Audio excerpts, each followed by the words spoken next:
안녕하세요. 유튜브 따라하기 따라쟁이 임선영입니다. 사람은 누구에게나 나타나는 생리현상이 있겠죠. 어떤 사람은 늘 수시로 방구를 끼든가 트림을 하든가 재채기를 하든가 하품을 하든가 딸꾹질을 하든가 유독 두드러지게 나타나는 현상이 따로들 있습니다. 이럴 때 우리 아이들에게 나타나는 현상이 무엇이 있는지 확인해 보고 그 현상에 맞추어서 어떻게 대처를 해야 될지 그 방법을 한번 공부해 보겠습니다. 초중 고등학교에 다니고 있는 자녀가 학교 후 집에 오자마자 자기 방으로 훅 들어가면서 한숨을 푹 내쉰다고 하면 엄마의 걱정은 이루 말할 수가 없겠죠. 아이가 쉬는 그 한숨보다도 훨씬 더 큰 한숨을 쉬게 될 겁니다. 그런데 이것은 아이가 간이 스트레스를 받았을 때 나타나는 현상입니다. 간이 스트레스를 받았을 적에 한숨을 쉼으로 인하여서 그 스트레스를 해소할 수 있게 되는 것입니다.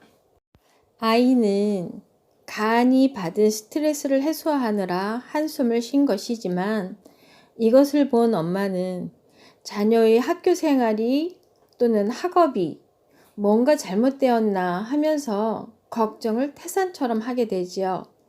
만약 엄마도 간이 허약하다면 아이와 함께 한숨을 쉬고 있게 되는 겁니다. 근데 이럴 땐 간이 스트레스를 받는 것이기 때문에 신 것을 주면 됩니다. 사과나 귤, 오렌지와 같이 시큼한 맛을 먹이게 되면 일시적으로라도 어느 정도 해결이 된다고 합니다. 가끔, 아주 가끔이지만 돌진한 아기들도 한숨을 쉰다고 합니다. 그러면 신맛이나 고소한 맛을 먹여주면 아기에게도 그만큼 효과가 나타난다고 합니다. 이와 같이 목의 귀가 약해서 몸짓으로 끊임없이 허실에 대한 정보를 엄마에게 알려주는 것입니다. 세상 엄마들이 이거를 모르니 얼마나 갑갑하고 안타깝겠습니까?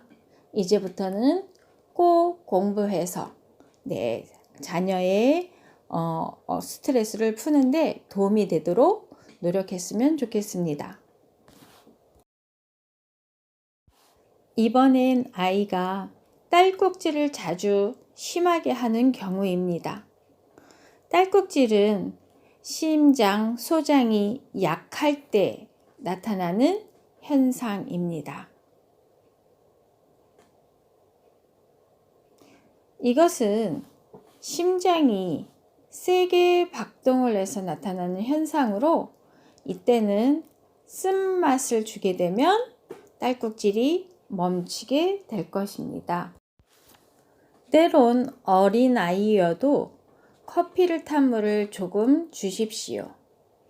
어린아이이지만 커피를 미친 듯이 마시려 한다면 이는 심소장이 허한 경우입니다. 세 번째, 아이가 트림을 자주 하면 위장이 힘든 것입니다. 심하면 구토까지 하기도 합니다. 과식이나 불량한 음식을 먹고 위장이 편치 않아서 트림이나 구토를 하는 것입니다. 이렇게 아기들이 트림을 하다가 또는 구토를 하게 되면 따뜻한 물에 설탕을 조금 타서 아이에게 먹이면 훨씬 편안해진다고 합니다.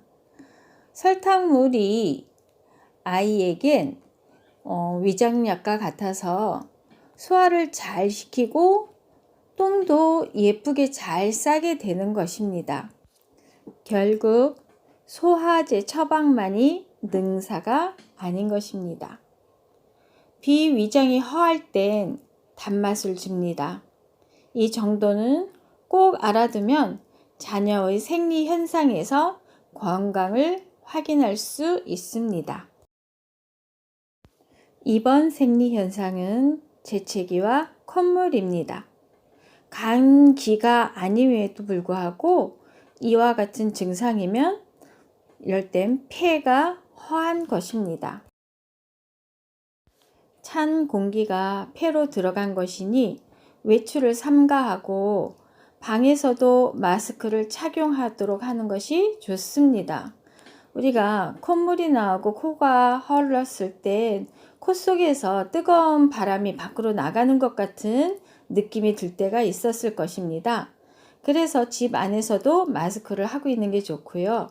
아기들이 재채기를 할 때 보면 귀엽다고 쳐다만 보고 있는 분들도 몇 번 보았습니다. 이럴 땐 매운맛, 화한 박하와 같은 맛, 비린맛을 주면 되는데요. 아이들이 먹기 어려운 매운맛은 또는 화한 맛은 주기가 어렵잖아요. 그럴 때는 현미나 율무를 갈아서 먹이면 바로 효과를 볼 수 있다고 합니다. 마지막으로 하품입니다. 졸리거나 피곤한 것도 아닌데 하품이 자주 나와서 학교에서는 공부하기 싫어 그런다고 비난을 받고 눈총을 받는 경우도 종종 있습니다. 학교에서도 오해와 비난의 눈총을 받고 집에 와서도 부모님께 싫은 소리를 들을 수 있습니다. 이것은 신장 방광의 기가 허한 것입니다.